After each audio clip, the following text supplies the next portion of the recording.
Shopify, the, the leading shipping automation partner. At Indian Retailer, we have been helping the retail, e-commerce, D2C, and consumer products community to adopt digital practices and go omni-channel by providing up-to-date news, in-depth analysis, research, and a lot more. We also keep track of changing consumer behavior and overall economic conditions in order to help brands assess its impact on their undertakings. You can catch up with the work by subscribing to our newsletter at indianretailer.com and by following our social media channels across Facebook, LinkedIn, Instagram, and Twitter. In this session, we'll be knowing more about the brand Snitch. We will be discussing the X factor behind the 5X growth of Snitch. Snitch, which is India's fastest growing fashion brand for men, was founded in 2019 by Siddharth Dungarwal. The Made in India for the World brand, Snitch is widely known for its fast fashion approach that captures world-class trends. The brand has successfully generated 5x revenue and is planning to cross 50 crore in FY21-2022. The brand has reached 100K successful app downloads within 60 days of its launch and sold 4 lakh plus units. The focus of the brand is to produce a larger number of styles than quantities of a few styles. On average, the brand has been producing roughly 3,000 styles per year, as compared to producing more quantities per style. So today we have with us Siddharth Dungarwal, who is CEO and founder Snitch, who will be taking us through the journey of the brand. Thank you for joining us, and I would love to extend a warm welcome to you. The discussion today will be followed by a Q&A session. If you have any questions during the course of discussion, you can share them in the Q&A section at the bottom of the screen. We'll be taking the questions post the discussion.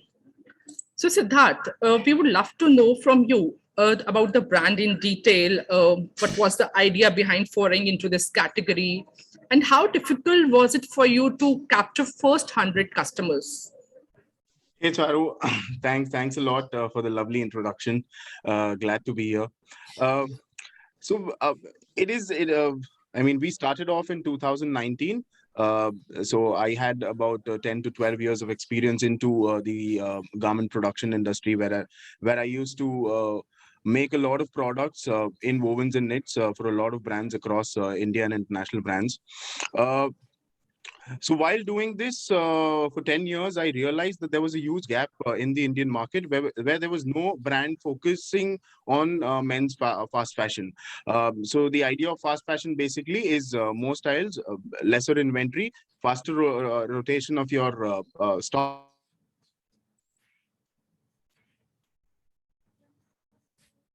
To its production phase should be less than 25 to 30 days. So since I was doing that, I knew what major brands were doing it wrong. So usually what happens is that a lot of brands just make 4-season collections. So it's summer, spring, summer, winter, autumn, winter, and that's it. There's no one who's catering to fashion on a daily basis. So this was a huge gap that we saw in the market. Like you have your Zara and H&M, but again, it is towards the tier 1, barely towards the tier 2. Tier 3 and 4 could either not afford it or it was inaccessible. So we wanted to create that impact there, which we successfully did. So again, we started off with a litmus test, started more into an offline channel. We distributed our stocks initially to a lot of retailers across India, which got us tremendous response. And our first 100 customers, I would say, were these kind of retailers who then gotten more than 1,000 reviews from their customers. Again, like the pandemic hit us, so we were really stuck at that time, and the best thing was to go online. The first idea that came to our mind was, maybe go to a Flipkart and Myntra and try and liquidate the stock. But then realized that A, we wouldn't be making any money, and B, the brand wouldn't get any good recognition. That's how, with a team of like 4 people, we started on a Shopify platform. Barely within 48 hours, we started getting, a good, tremendous response. Okay, so I want to know, you must have gone through some tough times, and what were the decisions that you took? What are the learnings that you have derived, and how are you applying it to your business currently? See, the toughest part was trust. So since there are a lot of frauds happening on across social media platforms with a lot of fake websites, the first and foremost thing was building trust. We were active on our social media platforms because that was the only source of traffic for us initially. So we were active barely 24/7. Each and every person in the team was addressing to issues, resolving them, addressing any queries. I mean, we used to upsell through chatbots, etc. So those were the initial days, and then we started getting a lot of automations into everything.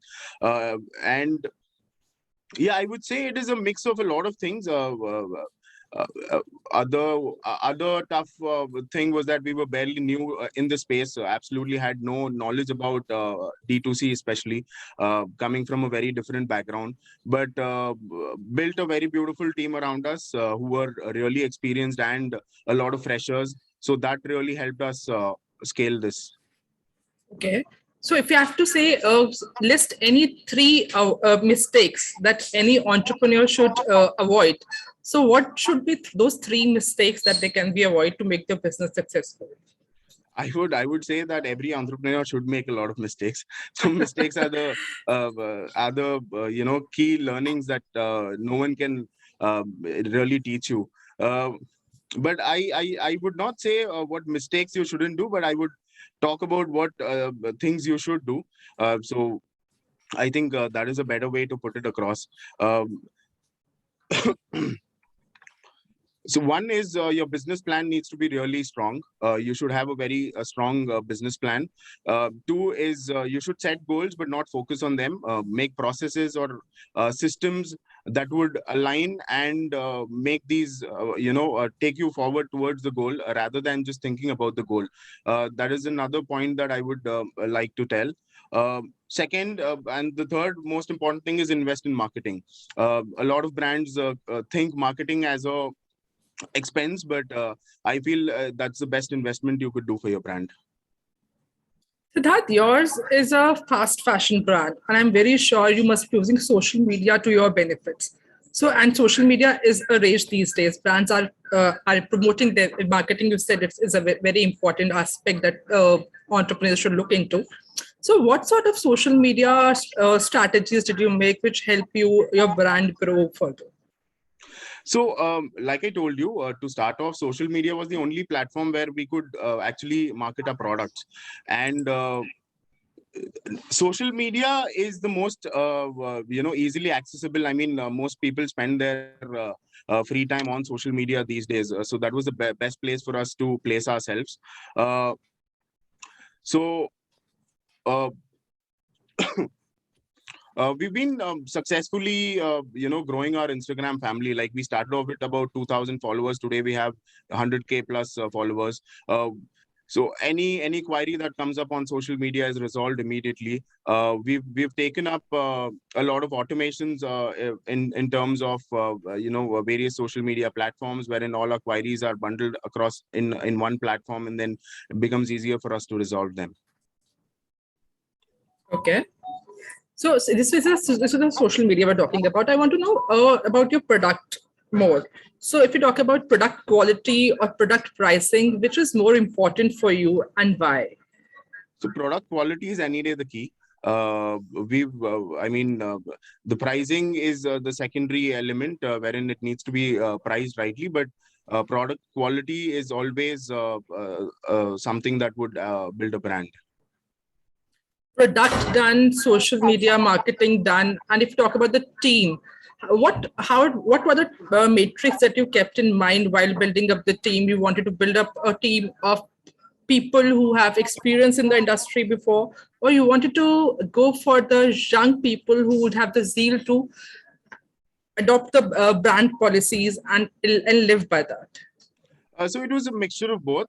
So to start off with, we were just a team of 4 people. When I handle the production part, Chetan Sial is our CMO who handles all the marketing and paid and organic traffic, etc. And then we have a couple of people in customer support and operations. So under them, we have all freshers. So we've always believed in hiring fresh talent because it is easy to groom and they have the zeal to do anything that you want them to. So yeah, I mean, we started off with a team of 4 people. Today we are a family of 80 plus. Growing rapidly, we must say. Yeah. So when you are selling so many products and you're growing like exponentially, you must have seen that there are some issues that consumers are coming back to you because the consumer satisfaction, is of utmost importance at any point for any business. So if when the consumers come back to you, maybe for size issues, color preferences, how do you deal with returns and exchange, and how do you make it a hassle-free experience for the consumers? So we've done a lot of automations in regards to returns and exchange, especially because this is a key. I mean, the customer journey and the customer experience is the most important part of any e-commerce platform. We've done automations in regards to our exchange. So as soon as an exchange order is placed, once the pickup is done, a new order is automatically generated and shipped within 24 hours. So that we don't miss out on the time when the product comes back, the QC is done, and then a fresh order is again sent out. Same with returns. So once a product is picked from a customer's residence, the refund is initiated within 35 to 40 minutes. Okay. So have you tied up with any service providers for the enablement? We have tied up with a couple of service providers who's helped us enable this. Can you elaborate on what sort of help do they provide you, and how that helps you to make it hassle-free? So it is basically the triggers. So as soon as a trigger that the product has been picked up from a customer's residence or office, immediately a new order for exchange is generated through the system, and the same is towards return as well. So we've customly made this software in-house, which is been integrated with our shipping partner. Okay. I want to know one thing. Yours is a fast fashion brand, right? Correct. So how do you ensure the element of sustainability in it? Because fast fashion and sustainable don't go hand in hand, right? Yeah, this is a very important question because I've been asked this regularly. So this is a myth, I think, where fast fashion is always tagged with not being sustainable and not being environmental friendly. But that those were old days, I would say. We've moved ourselves rapidly towards making it sustainable. We use a lot of organic cotton. We are coming up with a lot of recycled polyester fabrics. We have almost moved our packaging 50% plastic free. Over the next 3 to 6 months, we tend to make it 100% plastic free. Our packaging is 100% organic materials used in them. So yeah, we've done. I mean, we've been really quick on the sustainability part and making sure that we don't harm the environment. I mean, all the factories that we are associated with are 100% compliant factories. Okay. So you are weaving sustainability into the brand from the core, right? Yes, I think we would want to make a huge difference there, where fast fashion and sustainability have always been in two different directions. We are just trying to get these two things aligned in one single system. So did this vision of yours help you crack 5x growth despite being a fairly new brand? So I mean, there were a lot of things, I would say, not only this one element. So it was the zeal of the team. So I would give my full credit to the team that we've built over the last 14 months. It is towards understanding customers, knowing their needs. I mean, we address to any query, any complaint that comes across social media 24/7. Even at 12 in the night, you would see someone or the other who's got access is replying to consumers because they are our, they've made us what we are today. And secondly, it is towards the product quality. So we focus a lot on the product quality. Every product goes through a set of quality checks that we've set. And every prototype is made in our own office, and then each and every product is tested. It could be for shrinkage, it could be for color bleeding, it could be for wrong stitching, fit, a lot of things that we look into very deeply. Then we've also we are one of the only brands who use plant-based chemicals for our washing. We are almost 90% plus chemical free in the washing process. Um, it has also been that we actually bring fashion every single day. Any day you go onto our website, you will see new products on the website each and every single day. There has not been one day since our inception that there is no product going. There is no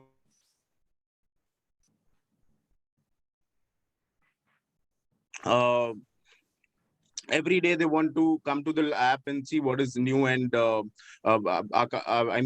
we've just launched our app. I think it's been about 2.5 months now. We have 200k plus downloads currently.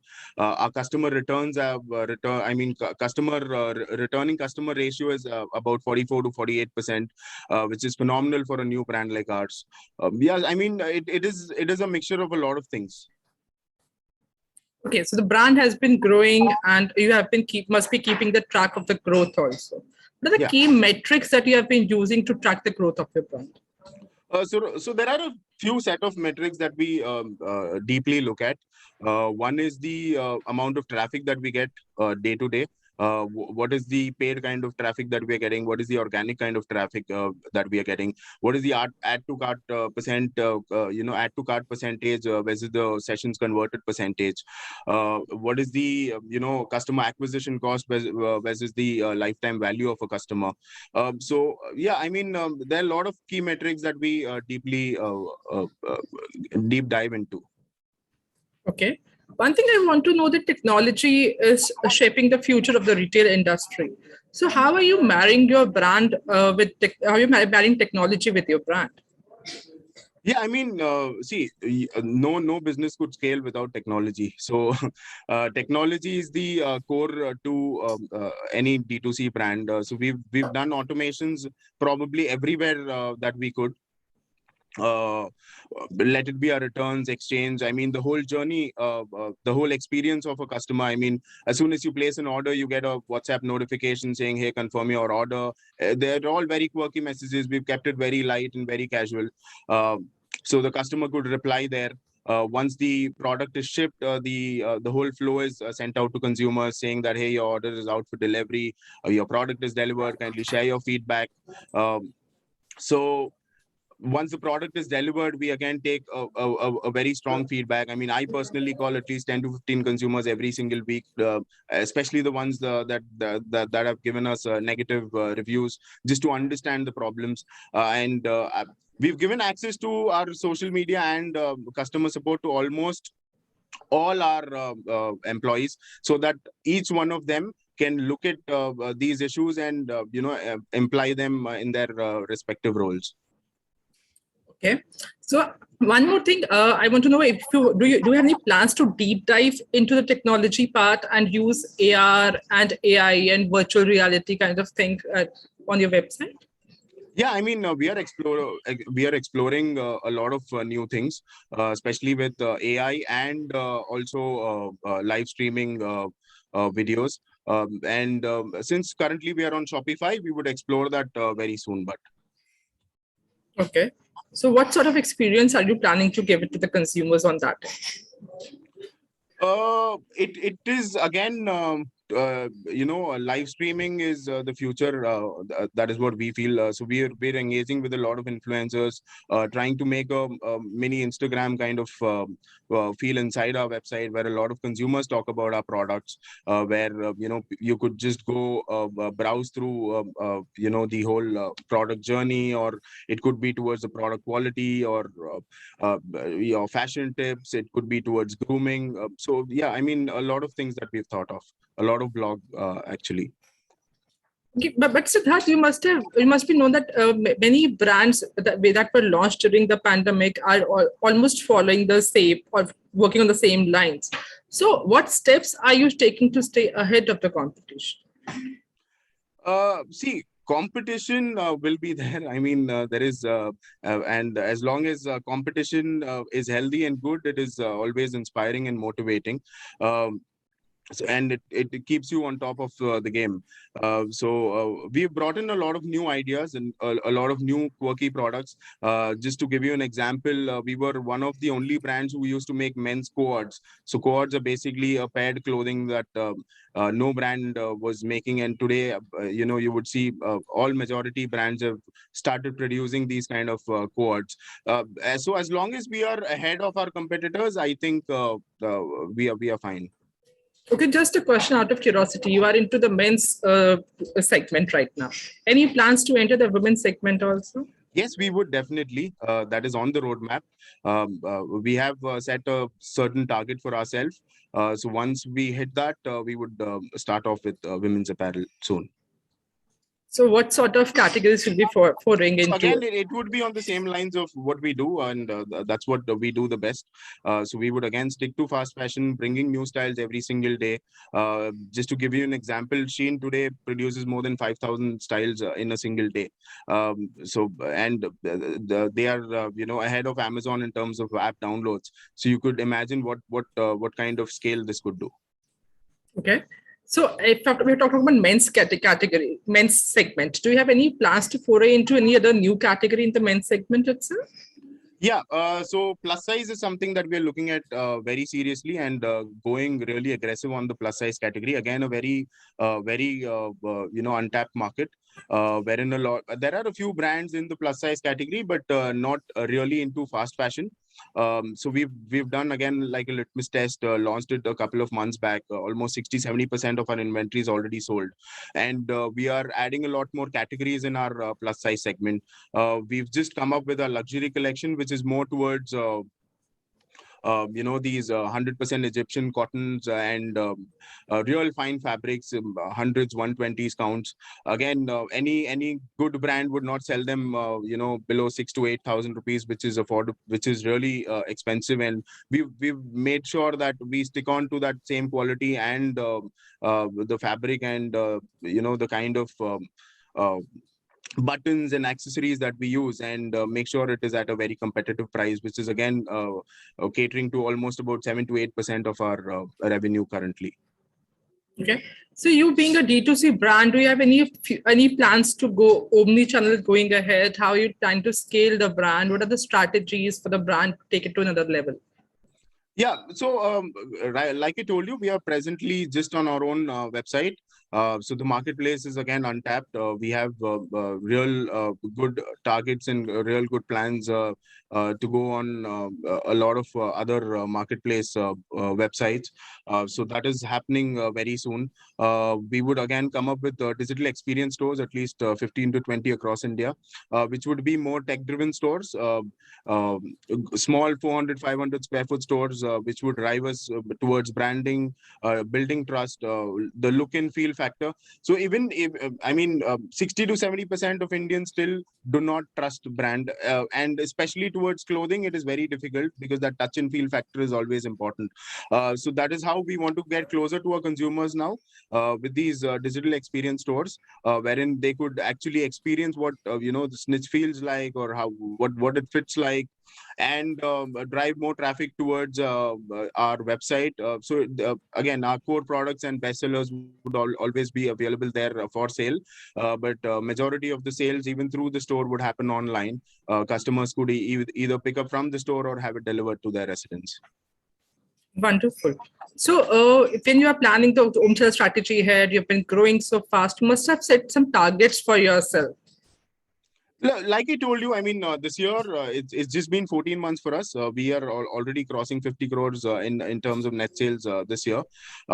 So the idea is, not look at numbers, but look at the number of customers that we have, and look at the number of repeat customers that we have. So these are the two key metrics that we closely watch.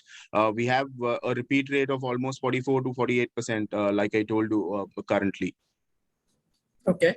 So if you have to give some advice to the aspiring entrepreneurs, what would be that advice? So, I mean, there are a lot of things. One is follow your guts.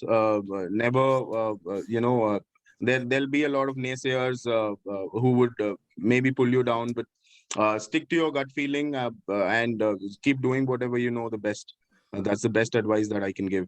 And secondly, it is, don't chase your goals. Don't think about the goals. Just make systems that help you reach those goals. Okay. So, I mean, you have been building a wonderful brand, 14 months, just 14 months, 44% return customers and 5x growth. Numbers are really wonderful. So I would love to take a few audience questions. I mean, audience is very much curious about your brand and they want to know they have a lot of questions for you. So Sure. we'll start with the first one. How important would you say is it to sell on marketplace to grow a D2C brand? Not really. I would say so marketplace is just an additional bonus that you could get through for your business. Again, you cannot replicate your website towards marketplace to the marketplace, because then there's no difference between a consumer coming to your website or going to a marketplace buying your own product. So again, we've built strategies around what products do we take up there. Maybe we could just pull out our last 6-month bestsellers and start off with marketplace. But marketplace is a huge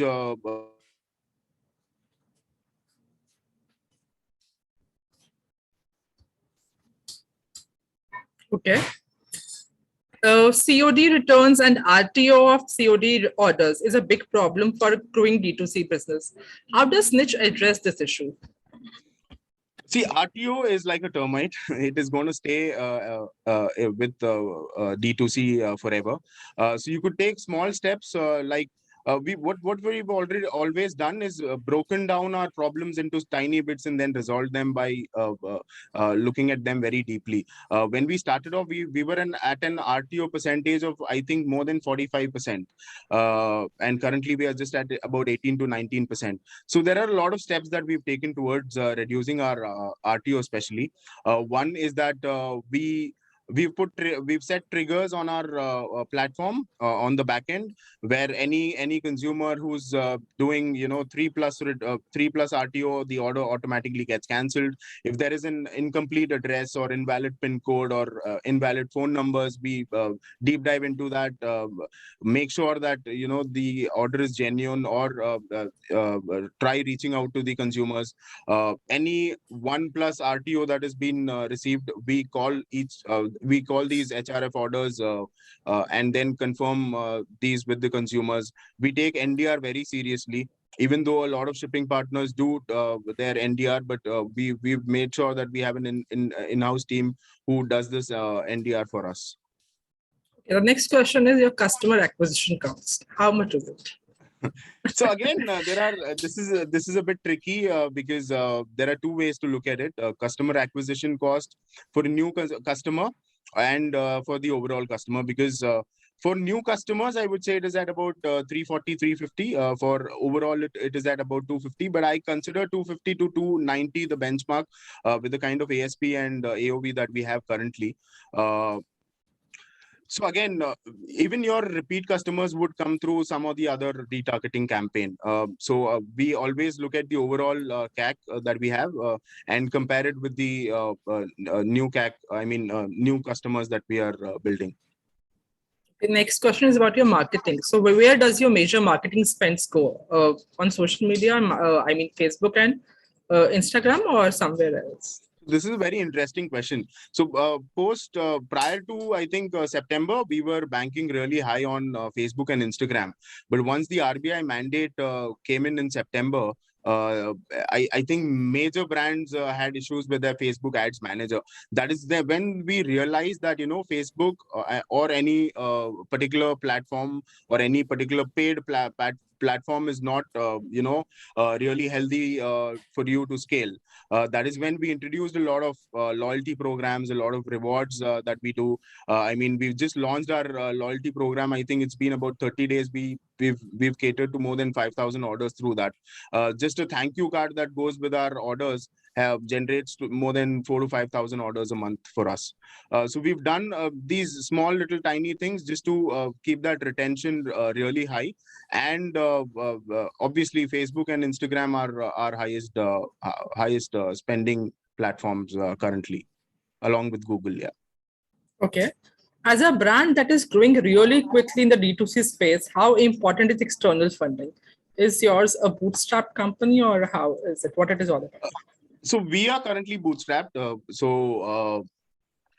It is really important. I mean, any business that wants to scale massively requires a lot of funds, and we are also exploring our plans to raise funds. But on the contradictory, it is not that if the fundraise doesn't happen, we would not be able to scale. It might take us a while, but it is not that it is impossible to do it with your own money. I've pulled in whatever money that I had saved for the last 10 to 12 years and put everything into this now. So after you go, it's a D2C brand, you will go to the marketplaces, then omni-channel, then maybe MBOs. Any plans to franchise your brand going ahead? So franchise, currently we haven't explored that option, and neither would I say that we would want to go in the franchisee module. We want to remain online first brand always. So that is our prime focus currently. Okay. So which is the age group that you are targeting? I'm sure it's a fast fashion brand. You must be targeting millennials. Why did you decide to go ahead with the millennials? And can we expect you to foray into accessory segment going ahead? Yeah, see, our basic TG is at, I would say, 18 to 26. So this is our major TG that we cater to. That is why we introduced the luxury and the plus size collection too, so that we could cater to older people also, which is again giving us at least 20% of our revenue currently. And choosing millennials because I think we understand fashion the best. So, and the youngsters these days are the ones who are aspirers. They really aspire you to make these kind of quirky products that we make for them. Obviously accessories is on the cards. We are coming up with innerwears in a couple of weeks. Again, would be a very different kind of innerwear, not the regular ones that you find in the market, 100% bacteria free. The kind of fabric that we've used, the kind of elastic that we've used, the kind of packaging that is there, it's going to be a very quirky product. Okay. What is your average order value, average cart size currently? So when we started off, our average order value was at about 700 to 800. So again, this is a very key metric that we look at because your CAC is always dependent on the kind of average order value that you have. So we worked really hard towards our average order value, how the ways that we could increase our average order value. And currently we are at about 1700 plus. That it seems, I mean, the viewers are really intrigued in the brand and they are pouring in the question like anything right now. So I have a few more questions. We'll go ahead with that. Absolutely, yeah. So how do you capture consumer data? How do you interpret it? What ERP are you using? How different are you from Zara? So Zara is my godfather, I would say. That is a brand that I've looked upon from my teenage. When I started off my career, I used to just stand at the Zara store for at least 30 to 40 minutes every single week, just reading consumers' minds. What would a person pick up? What kind of color, what kind of pattern. So that is about those days. But we look at our analytics really closely in terms of what kind of sizes are selling, what kind of colors, what kind of trends. So we have three different wings in our team, which is one is the buying and merchandising. The second is the design team, and the third is the marketing team, which really gives us all these insights and makes it very easy for us to plan our productions. Okay. Have you seen the fast fashion segment growing post the festive season? Fast fashion is I wouldn't say it is a festive kind of fashion because fast fashion really is to your day-to-day needs. I mean, fashion keeps changing every I would say every week, for some every 10 kilometers, every 100 kilometers. I mean, if you just observe someone wearing one particular kind of fashion in Bangalore, would not be wearing the same in a part of Kerala. So that is why we've gone very wide on our inventory. What this is helping us do is getting a lot more higher on our conversions, because we have almost everything for anyone. So social commerce is going to be the big thing after e-commerce going ahead. Do you have any social commerce strategy in your mind currently? Yeah, I mean, we are exploring options at social commerce. I think again, these are very early days for social commerce. There's a lot of update and a lot of revolution that is going to happen around it. But we are watching it very closely, and we are also beta testing a few of the social commerce platforms. Okay. COD is a big issue for each and every brand. So what percentage of your consumers still opt for COD, and do you take it as a problem? I mean, are you okay with it? What is your opinion on that? No, I think, like I told you, trust is a big factor in India. I'm sure even the big brands have this issue, especially in India. Cash on delivery is a mandate. I've seen a lot of educated friends of mine doing their orders on cash on delivery. So it is a normal tendency that that consumers wanted, the product, and then they would pay for it. So I don't think so that it is a major challenge, and we even charge for our COD orders, which a consumer is happy to pay, and we are not burning any money there, so it's okay. So our percentage would be approximately, currently we are at about 38% prepaid, and 62% I would say is on cash on delivery. It's a big chunk. Yeah, it is a big chunk. I'm sure majority of the online D2C brands would tell the same. Okay. So do you have answered this, that you have any plans to for into the women's segment? But the people want to know that women are more loyal consumers as compared to men. Why did you choose to enter into the men's segment first and women later? So it's always good to crack the tougher nut first, right? And it was a very strategic decision, since I understood men's fashion really well. We wanted to do things that we know the best. That is why we got into men's apparel, but women's apparel is on the cards, and we've been working on it rigorously, and you would soon see a lot of good quirky products for women. So if we have to get it, I may ask for the timeline. So by when can we expect it? Because people seem anywhere between I would say 8 to 12 months, we should be live with our women's wear apparel, because there's a lot more on cards for the men's segment still. I mean, we've not even gone to marketplaces. There's a lot of other experience stores that we want to do, etc. And then we would, but our focus is on the men's category for now, and we would try and remain focused on that. But women's is obviously on the card. Men's plus size you are coming up with soon. Women plus size, is that also on the cards? Yeah, so once the women's apparel come in, we would obviously explore the plus size category of women's also. Okay. Who do you think is the closest competition? Which brand? So I see again, I wouldn't name the brands. Any online fashion apparel brand is a competitor to us.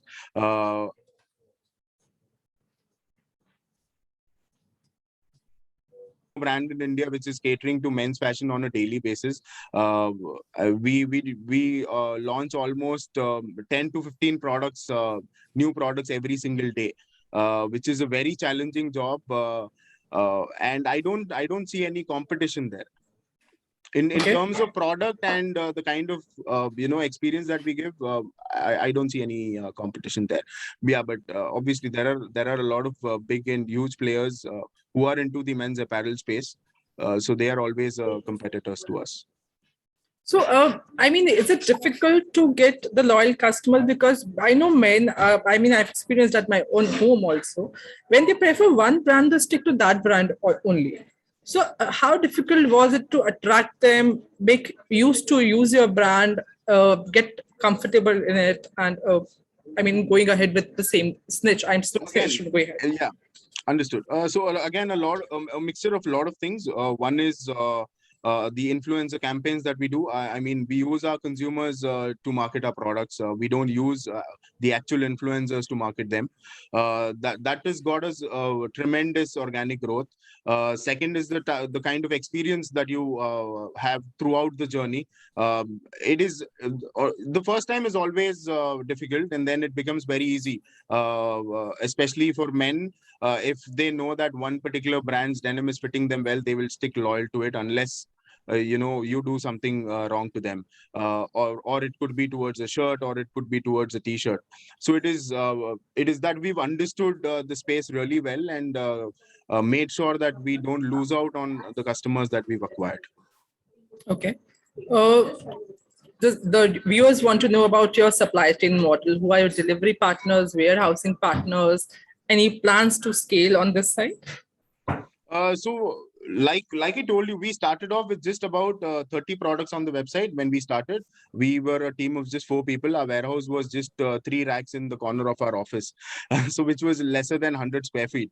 Then as we saw the growth, we shifted it to a bigger space, maybe a 500 square foot, then 1,000 square foot, and then kept on shifting our warehouse. The last one is at about 5,000 to 8,000 square foot, and now we are building a state-of-an-art kind of warehouse, which would be in-house itself, which could easily cater to 10,000 plus orders in 10 hours. That is towards the warehouse that we are building. In terms of logistic partners, we are currently using Picker. We were on Shiprocket prior, and now we are using Picker. Okay. So last question from my side. T2C or omnichannel, which is the right way for a brand to scale and why? Or maybe marketplace, D2C or marketplace? See, for me personally, I believe D2C because you're very close to your consumers. I mean, and that is your baby, so you would obviously take real good care of it. Marketplace would be an advantage.